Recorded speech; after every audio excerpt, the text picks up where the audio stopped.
राधे राधे दोस्तों, जय श्री कृष्ण। तो आइए श्रवण करते हैं श्री सत्यनारायण भगवान व्रत कथा। पहला अध्याय। एक समय की बात है कि नैनीशरण तीर्थ में सैनिक आदि 88,000 ऋषियों ने श्री सूत जी से पूछा, हे प्रभु, इस कलयुग में वेद विद्या रहित मनुष्य को प्रभु भक्ति किस प्रकार मिल सकती है तथा उनका उद्धार कैसे होगा। हे मुनि श्रेष्ठ, कोई ऐसा तप बताइए जिससे थोड़े समय में ही पुण्य मिले और मनवांछित फल भी मिल जाए। इस प्रकार की कथा सुनने की हम लोग इच्छा करते हैं। सभी शास्त्रों के ज्ञाता सूत जी बोले, हे वैष्णवों में पूज्य, आप सभी ने प्राणियों के हित की बात पूछी है, इसीलिए मैं एक ऐसे श्रेष्ठ और व्रत के बारे में आप लोगों को जरूर बताऊंगा जिसके बारे में नारद जी ने लक्ष्मी नारायण जी से पूछा था और लक्ष्मीपति श्री हरि ने नारद जी से कहा था, आप भी इसे सुनिए। एक समय की बात है, नारद जी दूसरों के हित की इच्छा लिए अनेकों लोकों में घूमते हुए मृत्युलोक में जा पहुँचे। वहाँ उन्होंने अनेक योनियों में जन्मे सभी मनुष्यों को अपने कर्मों के अनुसार पीड़ा छलक हुई देखा। उनका दुख देख नारद जी सोचने लगे कि ऐसा क्या किया जाए जिससे निश्चित रूप से मानव के दुखों का अंत हो जाए। इसी विचार पर मनन करते हुए विष्णु लोक में गए। वहाँ वह नारायण की स्तुति करने लगे और बोले, हे भगवान, आप अत्यंत शक्ति से प्रसन्न हैं, निर्गुण स्वरूप, सृष्टि के कारण भक्तों के दुख को दूर करने वाले हैं। आपको मेरा प्रणाम। नारद जी की स्तुति सुन विष्णु भगवान बोले, मुनीश्वरी, आपने मन में क्या बात है, इसे निसंकोच कहो। इस पर नारद मुनि बोले कि मृत्युलोक में अनेक योनियों में जन्मे मनुष्य अपने कर्मों के द्वारा अनेकों दुख से दुखी हो रहे हैं। हे प्रभु, आप तो ये बताइए कि ये मनुष्य थोड़े प्रयास से ही अपने दुखों से कैसे छुटकारा पा सकते हैं। तब श्री हरि बोले, हे नारद, मनुष्यों की भलाई के लिए तुमने बहुत उत्तम प्रश्न पूछा है। स्वर्ग लोक पर मृत्यु लोक दोनों में एक दुर्लभ उत्तम व्रत है जो पुण्य देने वाला है। आज प्रेम बस होकर मैं उसे तुमसे कहता हूँ। श्री सत्यनारायण भगवान का व्रत अच्छी तरह विधि पूर्वक करके मनुष्य तुरंत ही यहाँ सुख भोग कर मरने पर मोक्ष पाता है। श्री हरि के वचन सुन नारद जी बोले, है कि उस व्रत का फल क्या है प्रभु, और उसका विधान क्या है। यह व्रत किसने किया था, इस व्रत को किस दिन करना चाहिए, आप सब कुछ विस्तार से बताइए। नारद की बात सुनकर फिर श्री हरि बोले, दुख और शोक को दूर करने वाला, यह सभी स्थानों पर विजय दिलाने वाला है। मानव को भक्ति व श्रद्धा के साथ शाम को श्री सत्यनारायण की पूजा धर्म परायण होकर ब्राह्मणों व बंधुओं के साथ करने, साथ ही यथाशक्ति अनुसार भक्ति भाव से भगवान का भोग लगाएं, आरती गाएं और ब्राह्मणों सहित बंधु बांधवों को भी भोजन कराएं। उसके बाद स्वयं भोजन करें। कीर्तन भजन के बाद भगवान की भक्ति में लीन हो जाएं। इस तरह से सत्यनारायण भगवान का यह व्रत करने पर मनुष्य की सारी इच्छाएं निश्चित रूप से पूरी होती है। इस कलिकाल अर्थात कलयुग में मृत्युलोक में मोक्ष का यही एक सरल उपाय बताया गया है। श्रीमन नारायण व्रत का प्रथम अध्याय संपूर्ण हुआ। दूसरा अध्याय श्री सूत जी बोले, नारद जी, अब मैं पुनः पूर्व काल में जिसने इस सत्यनारायण व्रत को किया था उसे भली भांति विस्तार पूर्वक कहूँगा। रमणीय काशी नामक नगर में कोई अत्यंत निर्धन ब्राह्मण रहता था। भूख और प्यास से व्याकुल होकर वह प्रतिदिन पृथ्वी पर भटकता रहता था। ब्राह्मण प्रिय भगवान ने उस दुखी ब्राह्मण को देखकर वृद्ध ब्राह्मण का रूप धारण करके उसे द्विज से आदर पूर्वक पूछा, हे विप्र, प्रतिदिन अत्यंत दुखी होकर तुम किस लिए पृथ्वी पर भ्रमण करते रहते हो। हे द्विज श्रेष्ठ, यह सब बतलाओ, मैं सुनना चाहता हूँ। ब्राह्मण बोला, प्रभु, मैं अत्यंत दरिद्र ब्राह्मण हूँ और भिक्षा के लिए ही पृथ्वी पर घूमा करता हूँ। यदि मेरी इस दरिद्रता को दूर करने का आप कोई उपाय जानते हो तो कृपा पूर्वक बतलाइए। वृद्ध ब्राह्मण बोला, हे ब्राह्मण देव, सत्यनारायण भगवान विष्णु अभिष्ट फल को देने वाले हैं। हे प्रिय, तुम उनका उत्तम व्रत करो, जिससे करने से मनुष्य सभी दुखों से मुक्ति हो जाता है। व्रत के विधान को भी ब्राह्मण यत्न पूर्वक कहकर वृद्ध ब्राह्मण रूपधारी भगवान विष्णु वहीं पर अंतर्ध्यान हो गए। वृद्ध ब्राह्मण ने जैसा कहा है उस व्रत को अच्छी प्रकार से वैसे ही करूँगा, यह सोचते हुए उस ब्राह्मण को रात में नींद नहीं आई। अगले दिन प्रातःकाल उठकर सत्यनारायण का व्रत करूँगा ऐसा संकल्प कर वह ब्राह्मण भिक्षा के लिए चल पड़ा। उस दिन ब्राह्मण को भिक्षा में बहुत सा धन प्राप्त हुआ। उसी धन से उसने बंधु बांधवों के साथ भगवान सत्यनारायण का व्रत किया। इस व्रत के प्रभाव से वह श्रेष्ठ ब्राह्मण सभी दुखों से मुक्त होकर समस्त संपत्तियों से संपन्न हो गया। उस दिन से लेकर प्रत्येक महीने उसने यह व्रत किया। इस प्रकार भगवान सत्यनारायण के इस व्रत को करके वह श्रेष्ठ ब्राह्मण सभी पापों से मुक्त हो गया और उसने दुर्लभ मोक्ष पद को प्राप्त किया। हे विप्र, पृथ्वी पर जब भी कोई मनुष्य श्री सत्यनारायण का व्रत करेगा उसी समय उसके समस्त दुख नष्ट हो जाएंगे। हे ब्राह्मणों, इस प्रकार भगवान नारायण ने महात्मा नारद जी से जो कुछ कहा मैंने वह सब आप लोगों से कह दिया। आगे अब और क्या कहूँ। हे मुनि, इस पृथ्वी पर उस ब्राह्मण से सुने हुए इस व्रत को किसने किया, हम वह सब सुनना चाहते हैं। उस व्रत पर हमारी श्रद्धा हो रही है। श्री सूत जी बोले, मुनियों, पृथ्वी पर जिसने यह व्रत किया उसे आप लोग सुने। एक बार वह द्विज श्रेष्ठ अपनी धन संपत्ति के अनुसार बंधु बांधवों तथा परिवारजनों के साथ व्रत करने के लिए उद्यत हुआ। उसी बीच एक लकड़हारा वहां पर आया और लकड़ी बाहर रखकर उस ब्राह्मण के घर गया। प्यास से व्याकुल वह उस ब्राह्मण को व्रत करता हुआ देख प्रणाम करके उससे बोला, प्रभु, आप यह क्या कर रहे हैं? इसके करने से किस फल की प्राप्ति होती है? विस्तार पूर्वक मुझसे कहिए। विप्र ने कहा, यह सत्यनारायण का व्रत है जो सभी मनोरथों को प्रदान करने वाला है। उसी के प्रभाव से मुझे यह सब महान धन धान्य आदि प्राप्त हुए हैं। जल पीकर तथा प्रसाद ग्रहण करके वह नगर चला गया। सत्यनारायण देव के लिए मन से ऐसा सोचने लगा कि आज लकड़ी बेचने से जो धन प्राप्त होगा उसी धन से भगवान सत्यनारायण का श्रेष्ठ व्रत करूंगा। इस प्रकार मन में चिंतन करता हुआ लकड़ी को मस्तक पर रखकर उस सुंदर नगर में गया जहाँ धन संपन्न लोग रहते थे। उस दिन उसने लकड़ी का दुगुना मूल्य प्राप्त किया। उसके बाद प्रसन्न हृदय होकर वह पके हुए केले का फल, शक्कर, घी, दूध और गेहूं का पूर्ण सवाया मात्रा में लेकर अपने घर गया। तत्पश्चात उसने अपने बांधवों को बुलाकर विधि विधान से भगवान श्री सत्यनारायण का व्रत किया। उस व्रत के प्रभाव से वह धन पुत्र से संपन्न हो गया और उस लोक में अनेकों सुखों का भोग कर अंत में सत्यपुर अर्थात वैकुंठ लोक चला गया। श्रीमन नारायण नारायण नारायण भजवन श्री नारायण नारायण नारायण। श्री सत्यनारायण भगवान की जय। सत्यनारायण व्रत कथा का द्वितीय अध्याय संपूर्ण। तीसरा अध्याय। सूत जी बोले, हे श्रेष्ठ मुनियों, अब आगे की कथा कहता हूँ। पहले समय में उल्का मुख नाम का एक बुद्धिमान राजा था। वह सत्यवक्ता और जितेंद्रिय था। प्रतिदिन देव स्थानों पर जाता और निर्धनों को धन देकर उनके कष्ट दूर करता था। उसकी पत्नी कमल के समान मुख वाली तथा सभी साध्वी भी भद्रशिला नदी के तट पर उन दोनों ने श्री सत्यनारायण भगवान का व्रत किया। उसी समय साधु नाम का एक वैश्य आया। उसके पास व्यापार करने के लिए बहुत सा धन भी था।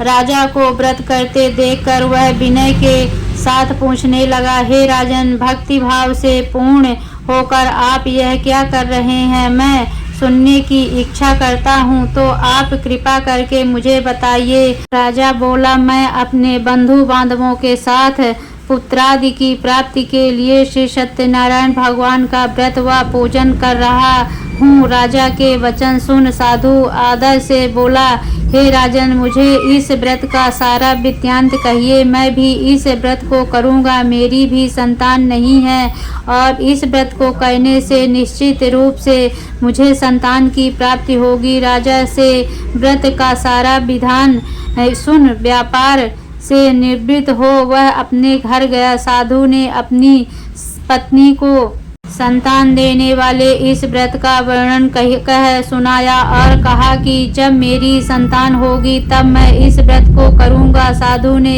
इस तरह के वचन अपनी पत्नी लीलावती से कहे। एक दिन लीलावती पति के साथ आनंदित हो सांसारिक धर्म में वृत्तित होकर सत्यनारायण भगवान की कृपा से गर्भवती हो गई। 10वें महीने में उसके गर्भ से एक सुंदर कन्या ने जन्म लिया। माता पिता ने अपनी कन्या का नाम कलावती रखा। एक दिन कलावती के माँ लीलावती ने अपने पति को याद दिलाया कि आपने सत्यनारायण भगवान के लिए व्रत को करने का संकल्प किया था, उसके करने का समय आ गया है, आप इस व्रत को करिए। साधु बोला कि हे प्रिय, इस व्रत को मैं इसके विवाह पर करूँगा। इस प्रकार अपनी पत्नी को आश्वासन देकर वह नगर को चला गया। साधु ने एक बार नगर में अपनी कन्या को सखियों के साथ देखा तो उसे लगा कि उसकी कन्या अब विवाह योग्य हो गई है और उसने कन्या के योग्य वर ढूंढना शुरू कर दिया।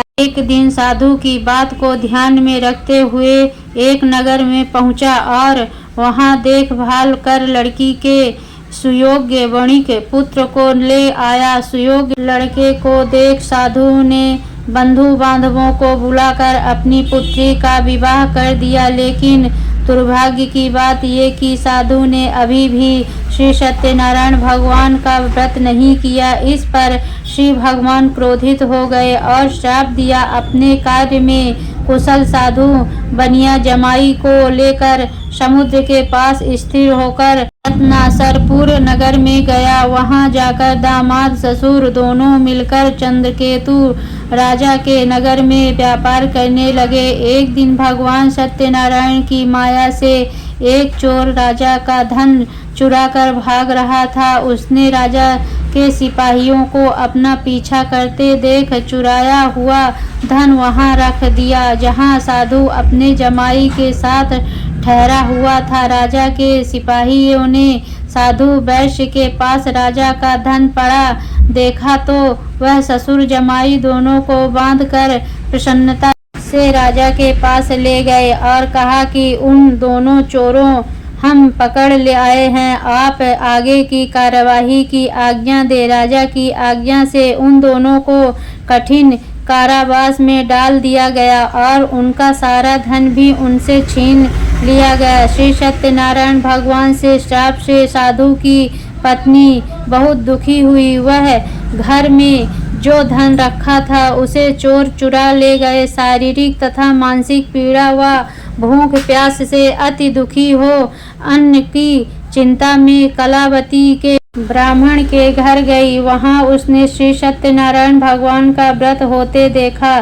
फिर कथा भी सुनी। वहां प्रसाद ग्रहण कर वह रात को घर वापस आई। माता के कलावती से पूछा कि हे पुत्री, अब तक तुम कहाँ थी? तेरे मन में क्या है? कलावती ने अपनी माता से कहा, हे माता, मैंने एक ब्राह्मण के घर में श्री सत्यनारायण भगवान का व्रत देखा है। कन्या के वचन सुन लीलावती भगवान के पूजन की तैयारी करने लगी। लीलावती ने परिवार व बंधुओं सहित सत्यनारायण भगवान का पूजन किया और उसने वर मांगा कि मेरे पति तथा जमाई शीघ्र घर आ जाएं। साथ ही यह भी प्रार्थना की कि हम सब का अपराध क्षमा करे। सत्यनारायण भगवान इस व्रत से संतुष्ट हो गए और राजा चंद्रकेतु को सपने में दर्शन दे कहा कि हे राजन, तुम उन दोनों वैश्यों को छोड़ दो और तुमने उनका जो धन लिया है उसे वापस कर दो। अगर ऐसा नहीं किया तो मैं तुम्हारा धन, राज्य व संतान सभी को नष्ट कर दूंगा। राजा को यह सब कहकर वह अंतर्ध्यान हो गए। प्रातःकाल सभा में राजा ने अपना सपना सुनाया। फिर बोले कि उन दोनों को कैद से मुक्त कर सभा में लाओ। दोनों ने आते ही राजा को प्रणाम किया। राजा बोला, महाअनुभवो, भाग्यवश ऐसा कठिन दुख तुम्हें प्राप्त हुआ है, लेकिन अब तुम्हें कोई भय नहीं है। ऐसा कह राजा ने उन दोनों को नए वस्त्रभूषण भी बनवाए और जितना धन उनका लिया था उससे दुगना धन वापस कर दिया। दोनों वैश्य अपने घर को चल दिए। श्रीमन्नारायण नारायण नारायण। श्री सत्यनारायण भगवान की जय हो। श्री सत्यनारायण भगवान व्रत कथा का तृतीय अध्याय समाप्त हुआ। नारायण भगवान का चौथा अध्याय। सूत जी बोले, साधु बनिया मंगल चरण और ब्राह्मणों को धन देकर अपने नगर के लिए चल पड़ा। साधु के कुछ दूर जाने पर भगवान सत्यनारायण की उसकी सत्यता की परीक्षा के विषय में जिज्ञासा हुई। साधु, तुम्हारी नाव में क्या भरा है? तब धन के मद में चूर दोनों महाजनों ने अवहेलना पूर्वक हंसते हुए कहा, दंडी क्यों पूछ रहे हो? क्या कुछ द्रव्य लेने की इच्छा है? हमारी नाव में तो लता और पत्ते आदि भरे हैं। ऐसी शुरवाणी सुनकर तुम्हारी बात सच हो जाए। ऐसा कहकर दंडी सन्यासी को रूप धारण किए हुए भगवान कुछ दूर जाकर समुद्र के समीप बैठ गए। दंडी के चले जाने पर नित्याक्रिया करने के पश्चात उत्तराई हुई अर्थात जल में ऊपर की ओर उठी हुई नौका को देखकर साधु अत्यंत आश्चर्य में पड़ गया और नाव में लता और पत्ते आदि देखकर मूर्छित हो पृथ्वी पर गिर पड़ा। सचेत होने पर वणिक पुत्र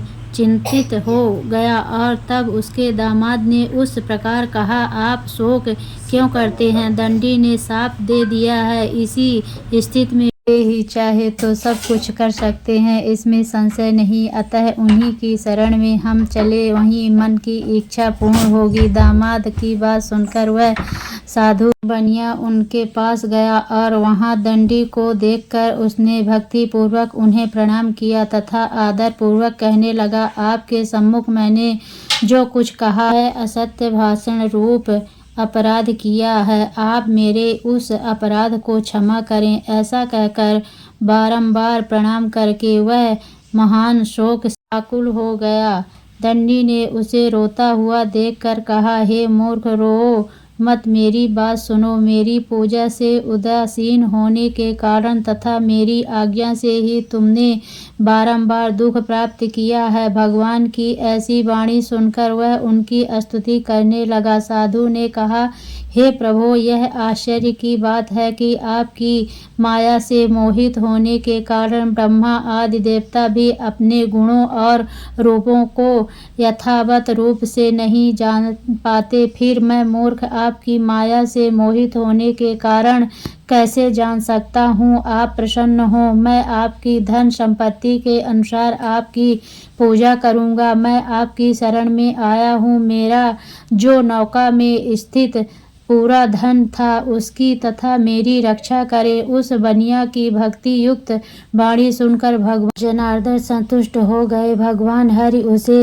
अभीष्ट वर प्रदान करके वहीं अंतर्ध्यान हो गए। उसके बाद वह साधु अपनी नौका में चढ़ा और उसे धन धान्य से परिपूर्ण देखकर भगवान सत्यदेव की कृपा से हमारा मनोरथ सफल हो गया। ऐसा कहकर स्वजनों के साथ उसने भगवान की विधिवत पूजा की। भगवान श्री सत्यनारायण की कृपा से वह आनंद से परिपूर्ण हो गया और नाव को प्रयत्न पूर्वक संभाल कर उसने अपने देश के लिए प्रस्थान किया। साधु बनिया ने अपने दामाद से कहा, वह देखो मेरी रत्नपुरी नगरी दिखाई दे रही है। इसके बाद उसने अपने धन के रक्षक दूत को अपने आगमन का समाचार देने के लिए अपनी नगरी में भेजा।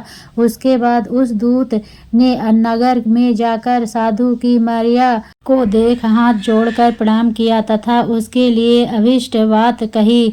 सेठ जी अपने दामाद तथा बंधु वर्गों के साथ बहुत सारे धन धान्य के संपन्न होकर नगर के निकट पधार गए हैं। दूत के मुख से यह बात सुनकर वह महान आनंद से विहील हो गई और उसी साध्वी ने श्री सत्यनारायण की पूजा करके अपनी पुत्री से कहा, मैं साधु के दर्शन के लिए जा रही हूँ, तुम शीघ्र आओ। माता का ऐसा वचन सुनकर व्रत को समाप्त करके प्रसाद का परित्याग कर वह कलावती भी अपने पति का दर्शन करने के लिए चल पड़ी। उससे भगवान सत्यनारायण रुष्ट हो गए और उन्होंने उसके पति को तथा नौका को धन के साथ हरण करके जल में डुबो दिया। इसके बाद कलावती कन्या अपने पति को न देख महान शोक से रुदन करती हुई पृथ्वी पर गिर पड़ी। नाव का आदर्शन तथा कन्या को अत्यंत दुखी देख भयभीत मन से साधु बनिया ने सोचा, यह क्या आश्चर्य हो गया। नाव का संचालन करने वाले भी सभी चिंतित हो गए। तदंतर वह लीलावती भी कन्या को देखकर विहील हो गई और अत्यंत दुख से विलाप करती हुई अपने पति से इस प्रकार बोली, अभी अभी नौका के साथ वह कैसे अलक्षित हो गए। न जाने किस देवता की उपेक्षा से वह नौका हरण कर ली गई, अथवा श्री सत्यनारायण का महात्म्य कौन जान सकता है। ऐसा कहकर वह सज्जनों के साथ विलाप करने लगी और कलावती कन्या को गोद में लेकर रोने लगी। कलावती कन्या भी अपने पति के नष्ट हो जाने पर दुखी हो गई और पति की पादुका लेकर उनका अनुगमन करने के लिए उसने मन में निश्चय किया। कन्या के इस प्रकार के आचरण को देख भार्या सहित वह धर्मक्ष साधु बनिया अत्यंत शोक समाप्त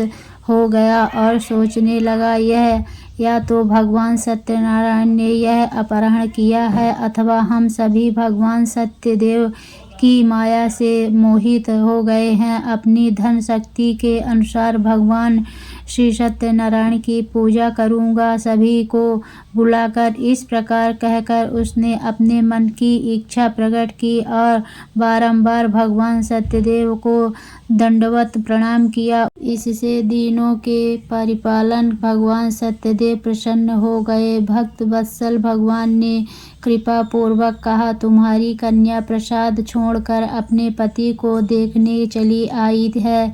निश्चय ही इसी कारण उसका पति अदृश्य हो गया है। यदि घर जाकर प्रसाद ग्रहण करके वह पुनः आए तो हे साधु बनिया, तुम्हारी पुत्री पति को प्राप्त करेगी, इससे संशय नहीं है। कन्या कलावती भी आकाश मंडल से ऐसी वाणी सुनकर शीघ्र ही घर गई और उसने प्रसाद ग्रहण किया। पुनः आकर सज्जनों तथा अपने पति को देखा। तब कलावती कन्या ने अपने पति से कहा, अब तो घर चलें, विलंब क्यों कर रहे हैं। कन्या की बात सुनकर वणिक पुत्र संतुष्ट हो गया और विधि विधान से भगवान सत्यनारायण का पूजन करके धन तथा बंधु बांधवों के साथ अपने घर गया। अंतर पूर्णिमा तथा संक्रांतिया पर्वों पर भगवान सत्यनारायण का पूजन करते हुए इस लोक में सुख भोग कर अंत में वह वैकुंठ लोक में चला गया। श्रीमन्नारायण श्रीमन्नारायण श्रीमन्नारायण। श्री सत्यनारायण भगवान व्रत कथा चतुर्थ अध्याय संपूर्ण। 5वां अध्याय। श्री सूत जी बोले, श्रेष्ठ मुनियों, अब इसके बाद मैं दूसरी कथा कहूँगा, आप लोग सुने। अपनी प्रजा का पालन करने में तत्पर तुंगध्वज नामक एक राजा था। उसने सत्यदेव के प्रसाद का परित्याग करके दुख प्राप्त किया। एक बार वह वन में जाकर और वहाँ बहुत से पशुओं को मारकर वट वृक्ष के नीचे आया। वहाँ उसने देखा कि गोपगण बंधु बांधवों के साथ संतुष्ट होकर भक्ति पूर्वक भगवान सत्यदेव की पूजा कर रहे हैं। राजा यह देख कर भी अहंकार वश न तो वहां गया और न उसे भगवान सत्यनारायण को प्रणाम ही किया। पूजन के बाद सभी गोपगण भगवान का प्रसाद राजा के समीप रखकर वहां से लौट आए और इच्छा अनुसार उन सभी ने भगवान का प्रसाद ग्रहण किया। इधर राजा को प्रसाद का परित्याग करने से बहुत दुख हुआ। उसका संपूर्ण धन धान्य एवं सभी 100 पुत्र नष्ट हो गए। राजा ने मन में यह निश्चय किया कि अवश्य ही भगवान सत्यनारायण ने हमारा नाश कर दिया है, इसलिए मुझे वहां जाना चाहिए जहां श्री सत्यनारायण का पूजन हो रहा था। ऐसा मन में निश्चय करके वह राजा गोपगणों के समीप गया और उसने गोपगणों के साथ भक्ति श्रद्धा से युक्त होकर विधि पूर्वक भगवान सत्यदेव की पूजा की। भगवान सत्यदेव की कृपा से वह पुनः धन और पुत्रों से संपन्न हो गया तथा उस लोक में सभी सुखों का उपयोग कर अंत में सत्यपुर वैकुंठ लोक को प्राप्त हुआ। श्री सूत जी कहते हैं, जो भक्त इस परम दुर्लभ श्री सत्यनारायण के व्रत को करता है और पूर्णमयी तथा फल प्रदायिनी भगवान की कथा को भक्ति युक्त होकर सुनता है, उसे भगवान सत्यनारायण की कृपा से धन धान्य आदि की कृपा होती है। दरिद्र धनवान हो जाता है, बंधन में पड़ा हुआ बंधन से मुक्त हो जाता है, डरा हुआ व्यक्ति भय मुक्त हो जाता है। यह सत्य बात है, इसमें संशय नहीं है। इस लोक में वह सभी फलों का भोग प्राप्त करके अंत में सत्यपुर वैकुंठ लोक को जाता है। हे ब्राह्मणों, इस प्रकार मैंने आप लोगों में भगवान सत्यनारायण के व्रत को कहा कि जिसे करके मनुष्य सभी दुखों से मुक्त हो जाता है। कलयुग में तो भगवान सत्यदेव की पूजा विशेष फल प्रदान करने वाली भगवान विष्णु को ही कुछ लोग काल, कुछ लोग सत्य, कोई ईर्षा और कोई सत्यदेव तथा दूसरे लोग सत्यनारायण नाम से कहेंगे। अनेक रूप धारण करके भगवान सत्यनारायण सभी का मनोरथ सिद्ध करते हैं। कलयुग में सनातन भगवान विष्णु ही सत्यव्रत रूप धारण करके सभी का मनोरथ पूर्ण करने वाले होंगे। हे श्रेष्ठ मुनियों, जो व्यक्ति नित्य भगवान सत्यनारायण की इस व्रत कथा को पढ़ता सुनता है, भगवान सत्यनारायण की कृपा से उसके सभी पाप नष्ट हो जाते हैं। हे मुनीश्वर, पूर्व काल में जिस लोक में भगवान सत्यनारायण का व्रत किया था उसके अगले जन्म का वृत्तांत कहता हूँ, आप लोग सुने। महान प्रज्ञासंपन्न सतानंद नाम के ब्राह्मण सत्यनारायण व्रत करने के प्रभाव से दूसरे जन्म में सुदामा नामक ब्राह्मण हुए और उस जन्म में भगवान श्री कृष्ण का ध्यान करके उन्होंने मोक्ष प्राप्त किया। लकड़हारा भिल्ल गुहों का राजा हुआ और अगले जन्म में उसने भगवान श्री राम की सेवा करके मोक्ष प्राप्त किया। महाराज उल्का मुख दूसरे जन्म में राजा दशरथ हुए, जिन्होंने रंगनाथ जी की पूजा करके अंत में वैकुंठ प्राप्त किया। इसी प्रकार धार्मिक और सत्यव्रती साधु पिछले जन्म के सत्यव्रत के प्रभाव से दूसरे जन्म में मोरध्वज नामक राजा हुए। उसने आरे से चीरकर अपने पुत्र की आधी देह भगवान विष्णु को अर्पित कर मोक्ष प्राप्त किया। महाराज तुंगध्वज जन्मांतर में स्वयंभू मन हुए और भगवत संबंधी संपूर्ण कार्यों का अनुष्ठान करके वैकुंठ लोक को प्राप्त हुए। जो गोपगण थे वे सब जन्मांतर में ब्रजमंडल में निवास करने वाले गोप हुए और सभी राक्षसों का संहार करके उन्होंने भी भगवान का धाम गोलोक प्राप्त किया। इस प्रकार श्री स्कंद पुराण के अंतर्गत देवाखंड में श्री सत्यनारायण व्रत कथा का यह 5वां अध्याय पूर्ण हुआ। श्री मन्नारायण नारायण, श्री मन्नारायण भजवन श्री नारायण। श्री सत्यनारायण व्रत कथा का 5वां अध्याय संपूर्ण।